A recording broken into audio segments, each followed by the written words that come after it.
very word secrecy is repugnant in a free and open society, and we are, as a people, inherently and historically opposed to secret societies, to secret oaths, and to secret proceedings.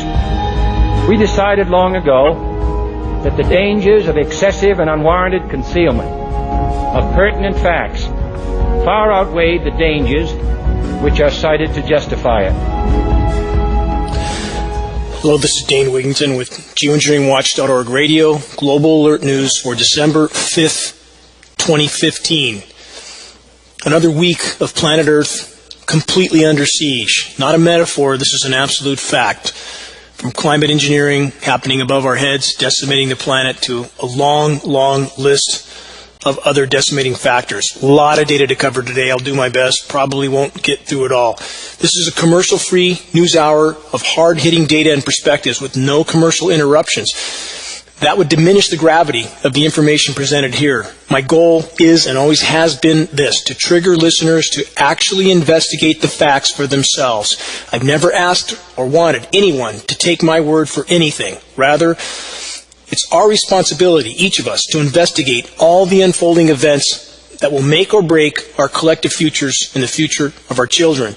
On that note, at the moment, if we don't completely change our course, we're on a trajectory for certain near-term human extinction. I ask anyone, please don't believe anything I say. Investigate the figures on current species extinction, implosion of marine ecosystems, implosion of boreal forests, collapsing of global plankton stocks. Please simply investigate what I'm saying.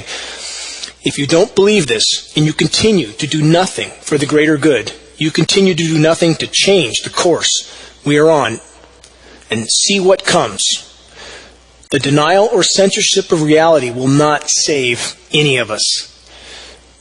For the record, DVDs are available at Reading Radio and Orchard Nutrition. DVDs that have a tremendous amount of information on them. I'm giving one each to anyone that will put these DVDs to use and hopefully make copies to pass on to others. There's multiple menu items available on this DVD, including testimony from former government scientists, physicians, pilots, Union of Concerned Scientists, etc., about the lethal dangers posed by the ongoing climate engineering insanity. On that note, something to consider about our Northern California so-called media. Again, for the record, KRCR, Channel 7, and the Record Searchlight newspaper have once again made their priorities clear in the latest story of mass and meaningless distraction, the Bigfoot blog story. No offense to the Bigfoot investigators, but when these two media sources, and I'm using the media term very loosely, when these sources can omit any objective coverage of the August anti-climate engineering event right in the heart of Reading, an event with over 1,000 in attendance, some from all over the country, with former government scientists, prominent physicians, former defense industry, other experts, all of which were trying to sound the alarm on very real and verifiable threats from climate engineering, threats that affect every one of us in countless ways. What kind of media do we have that would completely avoid any objective coverage of that issue? In the case of the Record Searchlight newspaper, editor Silas Lyons made it clear in writing that he feels he has the right to censor the news from his readers. The Searchlight completely blacked out the extremely important climate engineering awareness event in Reading. Yet, the Searchlight feels that Bigfoot warrants headline coverage. This kind of idiocy will continue as long as the public allows it and supports pitiful publications like the Record Searchlight. Unfortunately, KRCR was running a close second, as they truly did no objective coverage other than a short soundbite that was not in context of that all-important event. So again, headline from the Searchlight: Bigfoot investigation, as if that's what we really need to know at this time with all that's happening on planet Earth. Encouraging readers to draw their own conclusions from the evidence and arguments, our biosphere is imploding. The oceans are dying. Dozens of countries around the globe are descending into chaos. We're headed toward World War III. Northern California media is focused on, again, Bigfoot. So-called journalists that are helping to hide the crimes of our government, like the climate engineering assault, should be considered accessories to such crimes.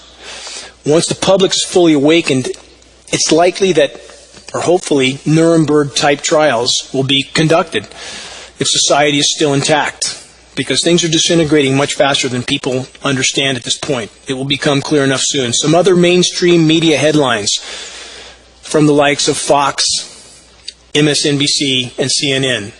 Birthday cake, only 4 of these, but I want to read this just to make the point. Birthday cake photo goes viral. Again, with everything I just named that's happening. We have our local media covering Bigfoot. We have mainstream media covering birthday cake photo goes viral. The slow crawl to designer babies. Porn star accused of rape assault. And finally, what makes a Christmas song good? Wow, how important is that? In Northern California, we continue to get completely engineered weather, a droughting out of the already drought-stricken region.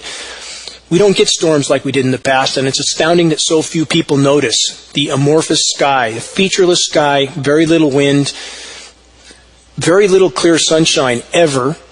It's always hazed out with what our local media people and other meteorologists call mostly sunny skies. The rain comes in drips and drizzles.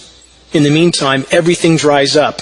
Wake up, look up, do some investigation, find out what's really happening around the globe while our mainstream media is covering Bigfoot. Another mass shooting, this time in Southern California. This is certainly a horrible tragedy. My most sincere sympathy to all those that lost family and loved ones. But this being said, let's consider some alarming facts about this incident and many others like it. Why were authorities conveniently carrying out drills for just such an attack prior to this attack occurring? Why also, we have to ask, were so many other terrorist attacks like Paris, the Boston bombing, the 7/7 attacks, in London, the 9/11 tragedy? I could go on. In all these cases and so many others, the so-called authorities were very conveniently conducting mock drills for events just like the events that actually happened. Is that a coincidence? Do we really believe that it's just a coincidence? In regard to the most recent attacks in Paris, for example, let's consider the whole refugee crisis that was spawned and conveniently fueled by Western powers. I went over this in previous weeks.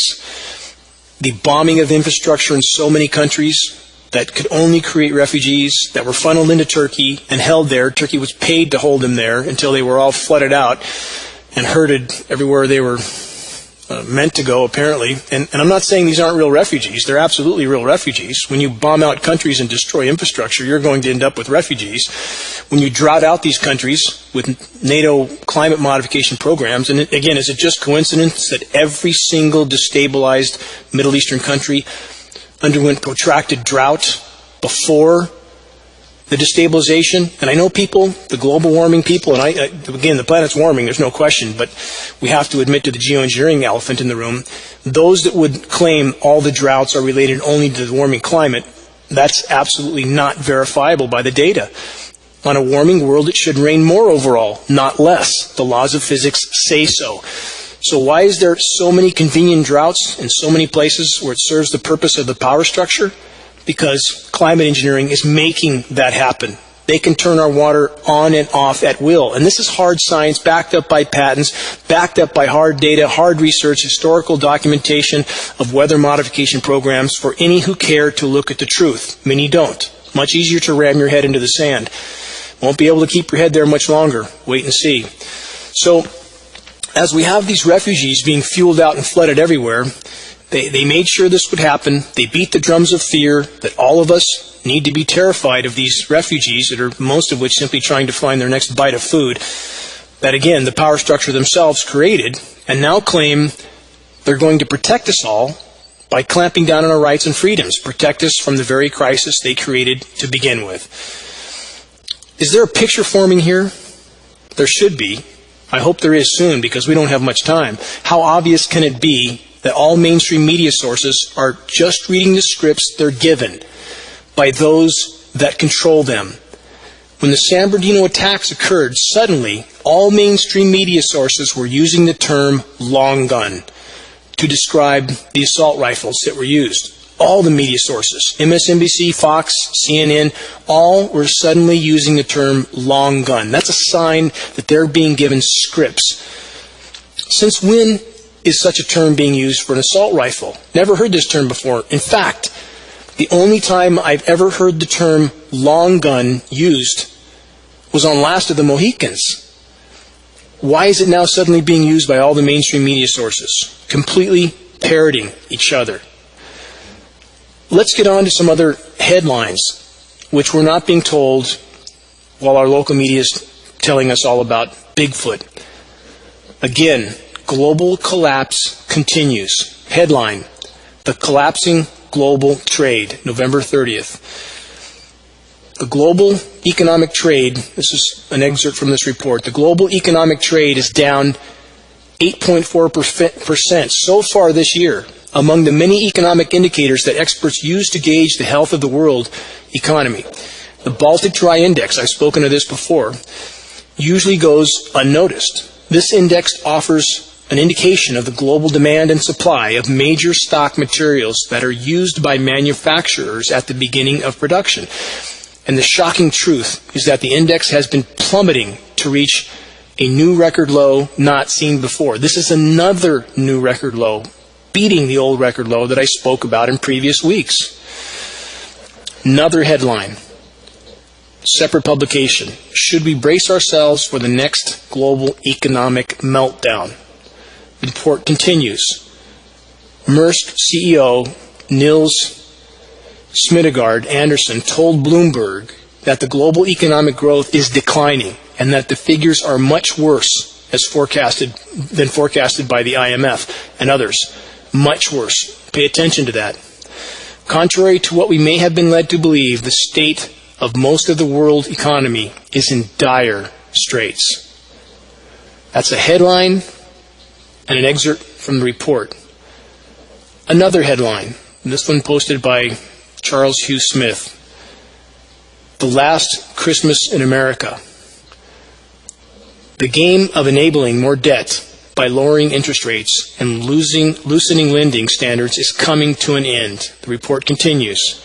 If we define Christmas as consumer spending going up while earnings are going down, 2015 will be the last Christmas in America for a long time to come. Continuing with the report. In a broad brush, Christmas, along with all other consumer spending, has been funded by financialization, i.e., debt and leverage, not by increased earnings. It's all a pyramid scheme. That's what this report is saying. The report continues. The primary financial trick that's propped up the quote recovery for 7 years is piling more debt on stagnating incomes. How does this magic work? Lower interest rates. Most people don't understand how the economic system is really working. They only understand that they can refi their house for almost no interest. They use their house for an ATM machine, and they go on consuming. The snake is just about done eating its own tail. Wait and see.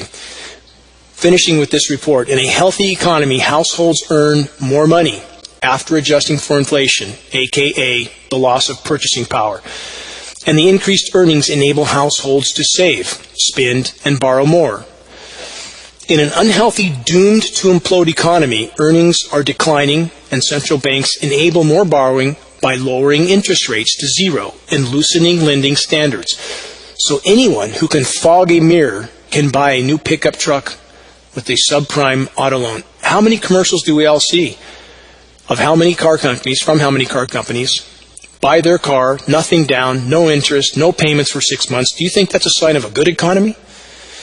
And we know that many of the major manufacturers are actually purchasing their own vehicles to make their bottom line look better. Period. How long can that go on? It's reaching its end. And on top of all these economic indicators, I want to say again, as I have in previous weeks, when the biosphere implodes, when nature's ability to produce for the human race collapses, that's the end of the road. And we're there. It's not off on the horizon. It's happening now.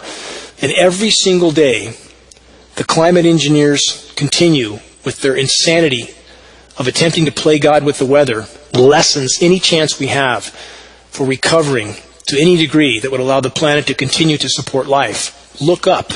Consider you're living under a toxic cloud. They control your rain. They control how toxic it is, how contaminated your soils are. This is not theory. It's not conjecture. There's a mountain of data, facts, film footage, patents, you name it, to build this up, or to back this up. Congressional documents, all you have to do is look and remember. In regards to what the power structure tells us is true or not true, and people at this time when everyone's desperate and clinging to this blind patriotism, thinking that their government is here to take care of them. And it's not just our government. I'm not picking on our government. Governments are corrupt, period. The larger the government, the more corrupt they are. I want to bring up again someone who I really would have given about anything to meet. I think he was probably one of the most exceptional individuals to ever walk amongst us, Pat Tillman. Anyone who really cares about patriotism, in the true sense of the word, should investigate the Pat Tillman story, who gave up multi-million-dollar football contracts to enlist in the U.S. military after 9/11, and who was later assassinated by his own military because of his notoriety and his willingness to speak out about what he saw and the preparations he was making to speak out. He was literally shot 3 times in the head, point blank, by fellow service members. What kind of people would do that to their own, following an order from somebody higher up the chain? And then the lies ensued, that Pat Tillman was shot in an enemy ambush, and his family was lied to, the public was lied to, everyone was lied to. This is business as usual for someone who truly wants to be a patriot for his country, who truly wants to tell the truth. Look up the Pat Tillman story. You won't like what you find. His parents are extremely intelligent, and they've been stonewalled by a U.S. military that doesn't want the truth to come out. And I state again, there's a lot of good people in the U.S. military. I salute your motive.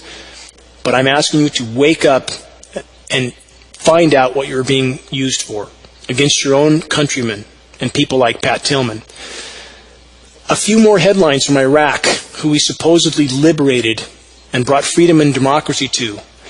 This is the mindset of the Iraqi people right now. Iraqi popular forces have pledged to combat any U.S. troops deployed to the conflict-hit Western Asian country. That's how much they love us in Iraq.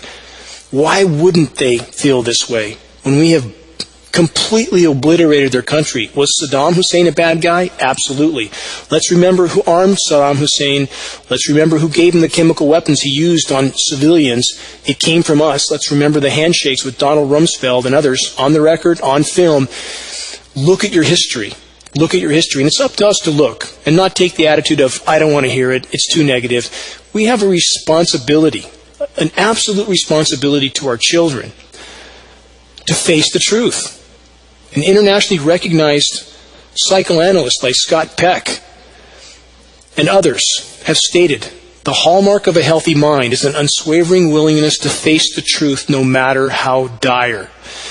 Further statement from the Iraqi forces today. We will chase and fight any American force deployed in Iraq. Any such American force will become a primary target for our group. We fought them before and we are ready to resume fighting. That's how much they love us over there. Why should our sons and daughters have to face that? Why were they sent there to begin with when we know Saddam Hussein had no weapons of mass destruction, nothing to do with 9/11? We've been all over the 9/11 issue. Anybody who believes the official story in that regard is still living in a delusion. Let's go over some more headlines. U.S. troops in Syria. U.S. troops arrive in Syria to, quote, train rebels. What could possibly go wrong with that? Our sons and daughters sent to train terrorists to topple the legitimate Syrian government. Doesn't mean you have to agree with the Syrian government at all. Doesn't mean you have to like Assad. It simply means that that is the legitimate government of the country. Do we have U.S. troops training in Saudi Arabia to topple the Saudi Arabian government that is absolutely tyrannical to its citizens? They chop heads off. They stone people. They stone women if they were raped. Why would you stone a woman for being raped? They hang headless bodies in their country, and that's our ally. We're not sending troops there, are we? No, because that's where the oil's coming from. They're our ally. We didn't do anything to Saudi Arabia after 9/11, did we? When all the hijackers were from Saudi Arabia, or at least that's what we were told. We gave almost 100 Saudi nationals a free ride back. No questions, no interviews, no interrogations. After 9/11, the only plane allowed to fly was Saudi Arabia. Completely tyrannical nation. No democracy. Total dictatorship. We're not sending troops there to fuel rebels to topple that country, are we? No. Again, the hypocrisy is so immense. It's time for the American public to wake up and face this.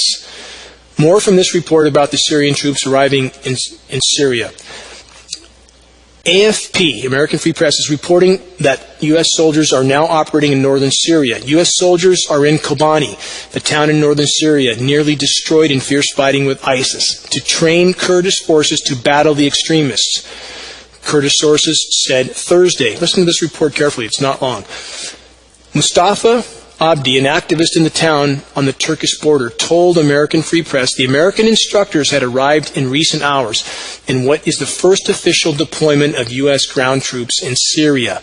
A source with the Kurdish People's Protection Unit said the Americans would help plan offensives in 2 Syrian cities held by ISIS. There was no immediate information on how many of them had arrived or to what branch or branches of the military they belonged. The news comes after Brett McGurk, President Barack Obama's special envoy to the coalition, said Sunday that U.S. forces would be arriving on the ground very soon. Let's think about this final statement. As you might recall, President Obama announced that he would be putting boots on the ground in Syria after vowing to never put boots on the ground in Syria. How short is our memory on everything? From the WMD that didn't happen in Iraq, Iraq had nothing to do with 9/11. How many other, that Vietnam was started by a false flag event? How short is the memory of the American population, and how long will they dangle at the end of the strings of the power structure?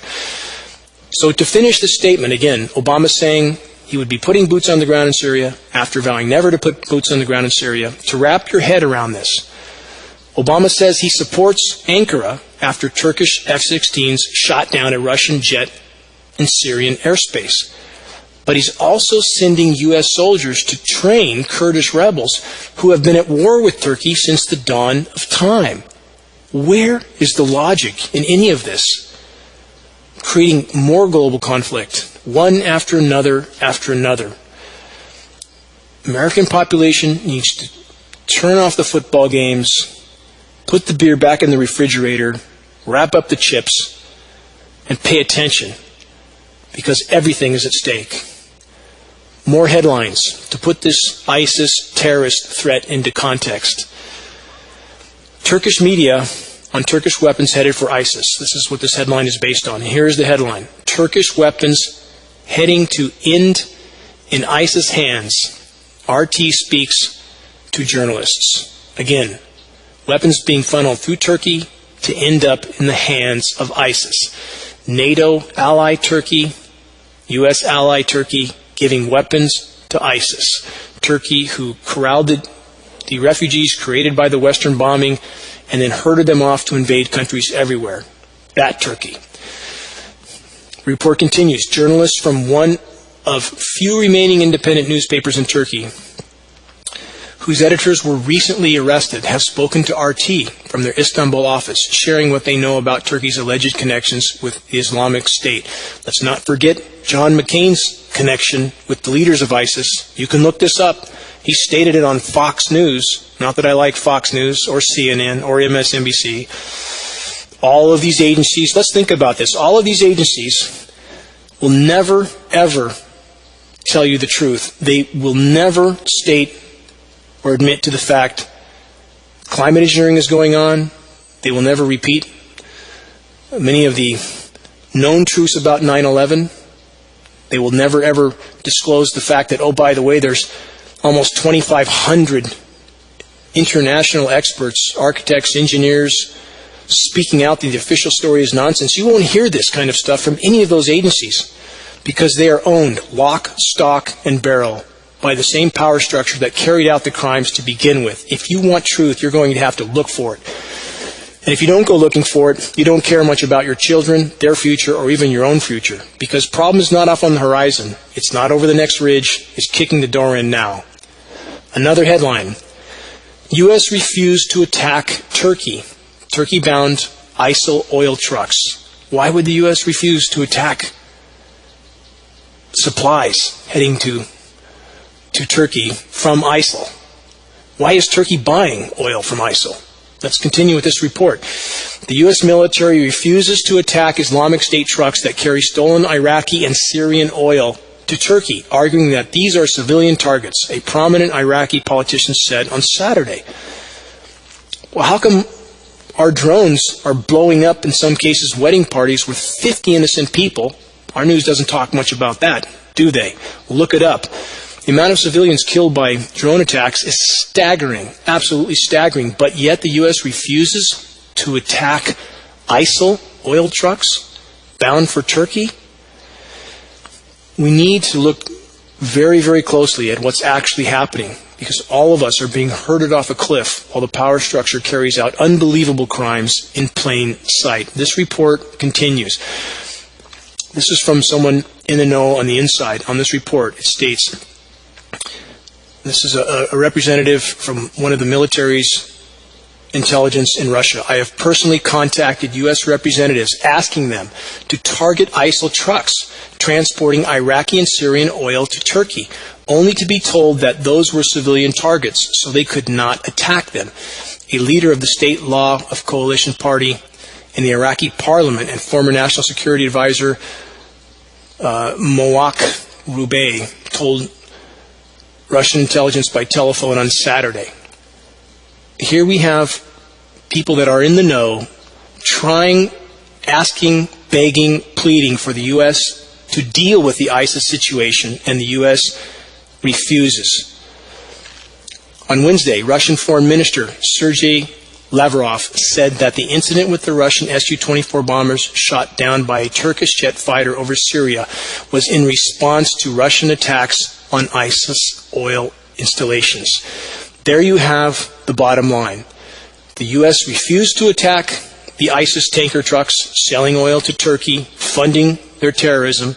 Russia attacked those convoys of tanker trucks, and that's why their fighter jet was shot down. Another headline. Syrian army fired upon by mortars from Turkish territory. Again, it's a very tangled web.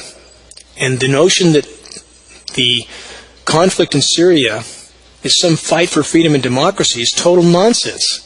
You just heard that they're stealing oil from Syria. ISIL is funding their terrorism, and Turkey's buying that oil for their profit.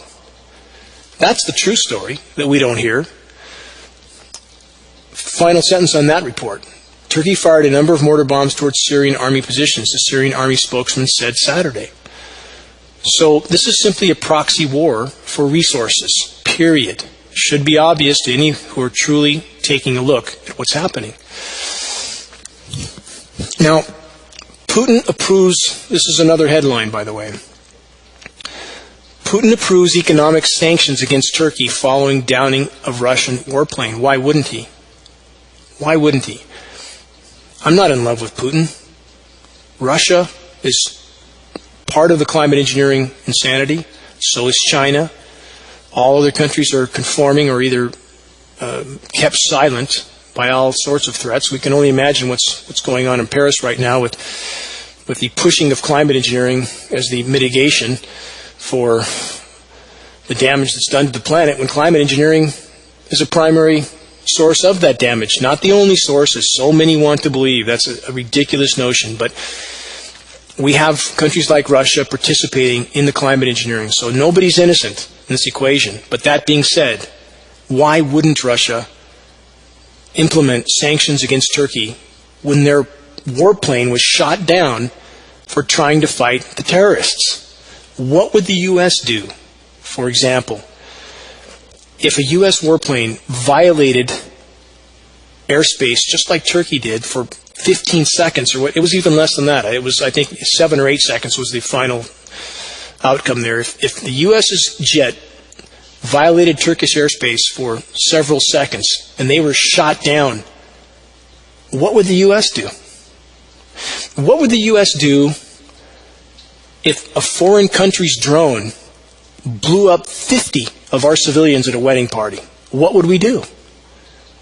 The American population doesn't seem to think much about this kind of thing. They're simply herded this way or that by whatever amazingly well-timed attack happens, just like the attack in France, so well-timed prior to the climate conference, and now those protesting the lack of climate action are now unable to protest. How convenient. Now there's a 90-day lockdown and the French government can kick in any door they want. And that's part of what all this is about. And I'm not saying that I know one way or the other the full story behind those attacks. I'm simply saying it's awfully convenient. Just like the 9/11 attacks were very convenient 1 year after think tanks like Project for a New American Century stated on the record that they needed a new Pearl Harbor to carry out their agenda of militarization and occupation in Middle Eastern countries. And there it was, 1 year later. We need to connect the dots, period. Final statement from a Turkish intelligence chief. Headline, Turkish intelligence chief, ISIS is a reality and we must stop Putin from crushing the Islamic Revolution. Let's think about that. This is our ally Turkey buying oil from ISIS. Clearly they don't have a problem with ISIS. They're buying their product. And here he is defending ISIS from being crushed. Doesn't want Russia to deal with ISIS. And let's stand back and think about this. Do we really believe that our government, if they chose to, with the most powerful, most advanced, most capable military in the world, there's no disputing that our government couldn't have crushed ISIS long ago if they wanted to? ISIS, a ragtag band of Toyota truck driving militants, no air force, no real means to defend against an attack from the U.S. military. No chance. No chance. This is a giant smoke and mirrors facade. It is. And we have to see it for that. Turn off the corporate media, turn off the absolutely ridiculous programs like CNN, MSNBC, and Fox News that feature as commentary people like John Bolton, who himself was the head of U.S. death squads in Central America. Who are these people to be telling us right from wrong? Know your history. Know who's talking to you on media sources that are run by the corporate powers. They're not going to tell you the truth. And if that's your only source of data and you're not looking anywhere else and you really don't want the truth, it's that simple. On to the climate talks again after the convenient terrorist strike which allowed them to eliminate any protest. Just in case you still harbored any illusions about what the COP21 in Paris is all about. Headline from before the conference started. France bows to Obama and backs down on climate treaty. Before the conference even began. That's something you have to understand and consider. This is all smoke and mirrors. The global powers are not going to do anything to curb the brutal pillaging and plundering of the planet and polluting of the planet. They're not going to do anything. Climate engineering is their cure, which is making the situation far worse, not better. Think about that. That's their cure. Let's fill the sky with light refracting, electrically conductive particulates, and let's manipulate those particulates with radio frequency transmissions, which are coming from everywhere, by the way. A lot more data indicates that even in civilian regions, many transmission sites are being built, many much closer to home than any of us might imagine, and these frequencies are highly damaging, not just to the environment, but to us. It's part of the climate modification manipulation system. What could go wrong? This is their cure, climate engineering. It's simply weather warfare. That's all it is. It's weather and biological warfare, period, plain and simple. Can't separate those two. Climate engineering is weather and biological warfare, and we are all test subjects in these experiments. I want to read from this report about France backing down. France has offered a key concession to the U.S. on the eve of historic climate talks in Paris, saying a new global climate accord will not be called a treaty and might not contain legally binding emissions reductions targets. So many claiming the contrary on that. So many claiming that that's the goal of those in power, to implement binding carbon treaties. Then how come they're backing out of that before the conference even starts? How many of these conferences have we been to? Conferences that had incredible weather anomalies at the time of the conference, which seemed to be a demonstration of geoengineering.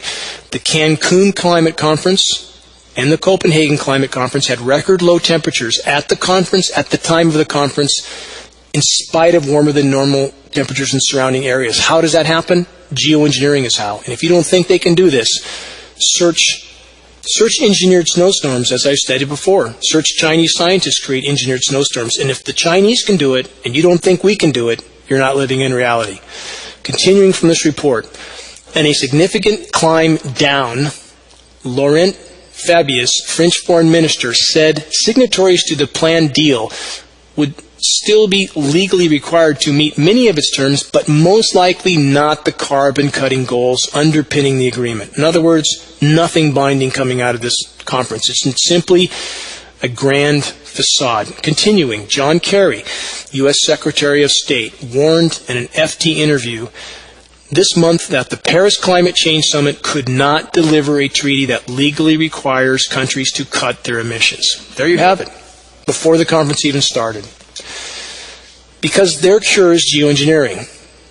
They can engineer snowstorms, they can make it look cool on the ground in different regions for a while at the cost of far worse overall warming conditions. When will the environmentalists face this issue? Because you can't really have a legitimate discussion about the climate without discussing climate engineering first and foremost. You can't. We live in a world where the whole of academia is not willing to face this issue. And in some sense, I understand they're being threatened. As we discussed before, National Weather Service and NOAA have muzzles on them, federal gag orders, on top of not having First Amendment rights to begin with, so we can understand to a degree why they're not speaking out. But I hope people in the climate science community understand that hiding in the shadows on a ship that is sinking will not save you. We need you to step forward now while there's some part of Earth's life support systems left to salvage.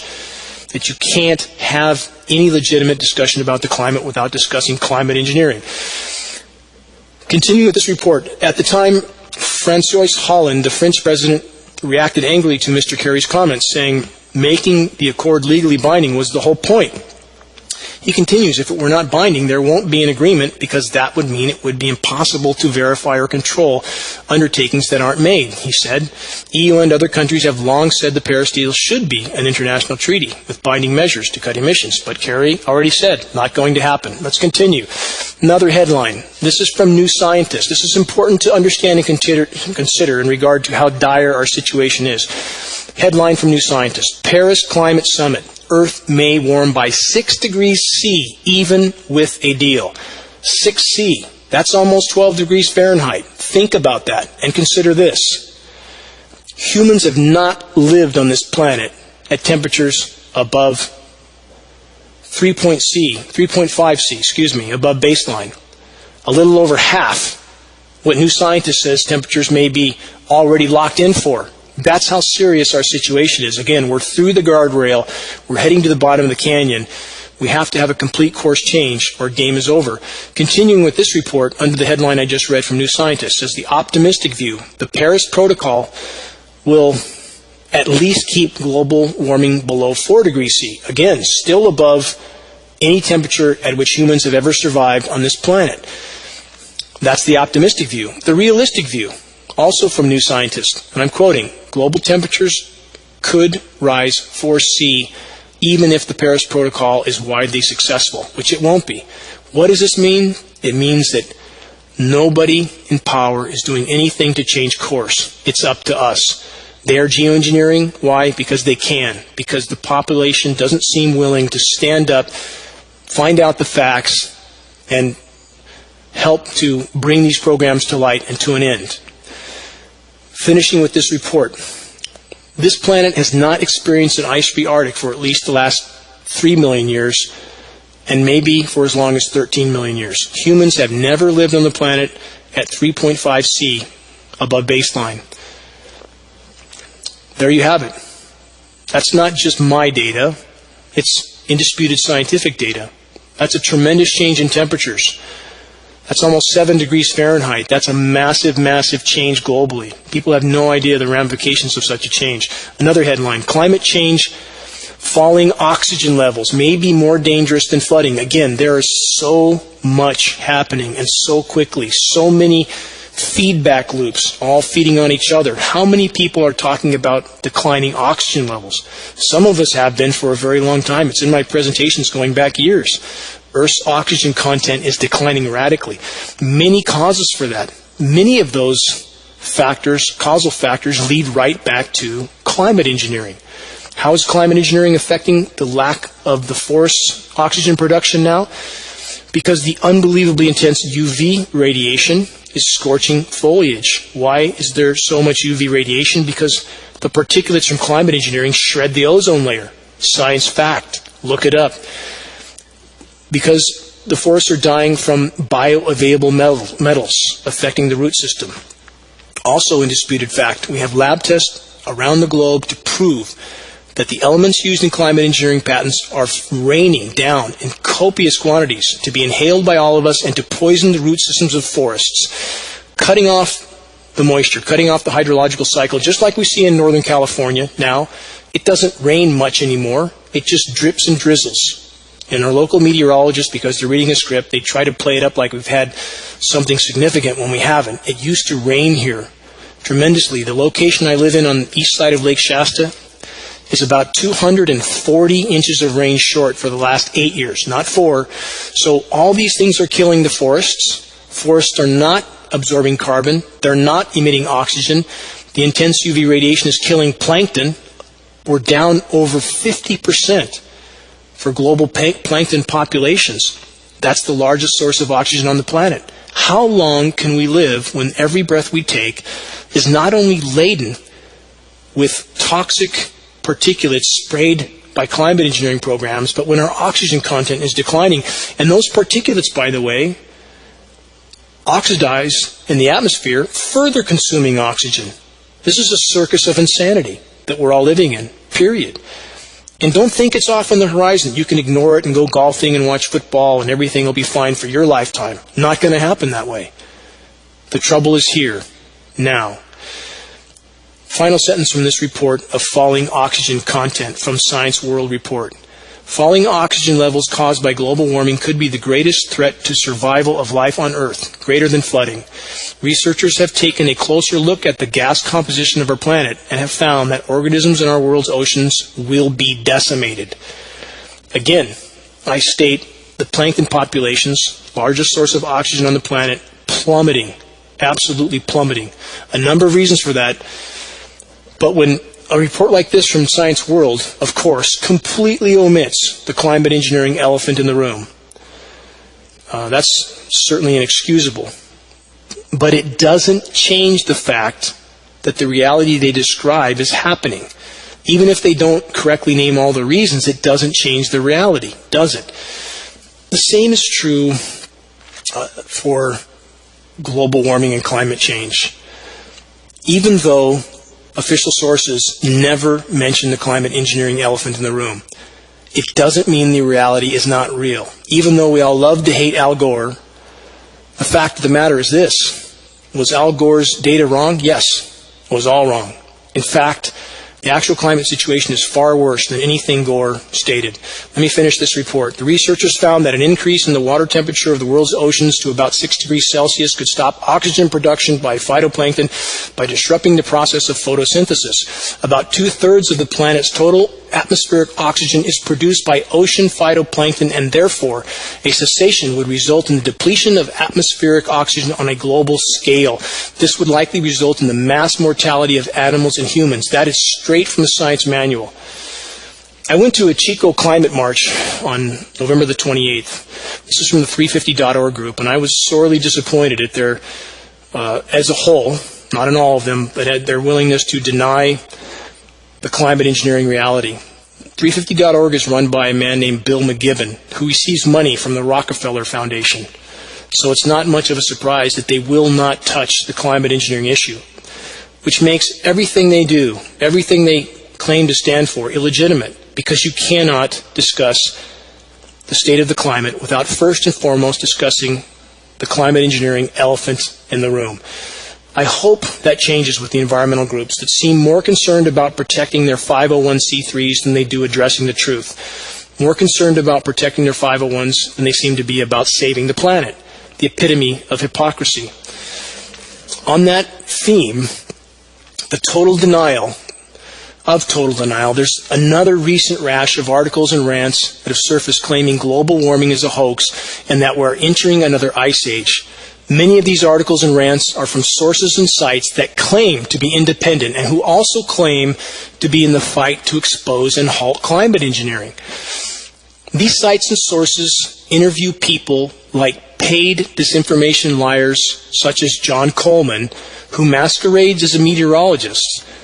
And for the record, Coleman has a degree in journalism, not meteorology. They also cite completely uncredible and incompetent sources like so-called Lord Monckton and Tim Ball, who, by the way, has also lied about his resume and also received funding from the fossil fuel industry. So, who funds all of these experts, by the way, in some form or another? Why would that be a surprise, that the fossil fuel industry tries to put out disinformation to cloud people's thinking so they turn off their own sense of reason, so they don't even look around them and say, well, you know, no matter who's saying what, it seems like the climate's wrong. It's off. In fact, and even if it does get cold for a little while, it gets hot again quickly right afterwards. Something's wrong. And people, if they really want to know what's happening, don't believe anyone. Watch a film like Chasing Ice. No politics. Nobody's pushing an agenda. It's film footage from the ice deposits and how fast they're disappearing from around the globe.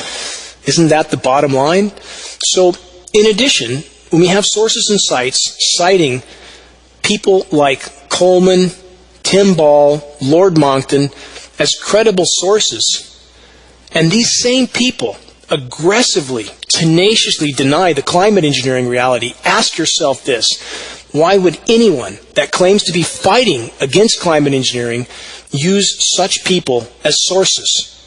What's wrong with this picture?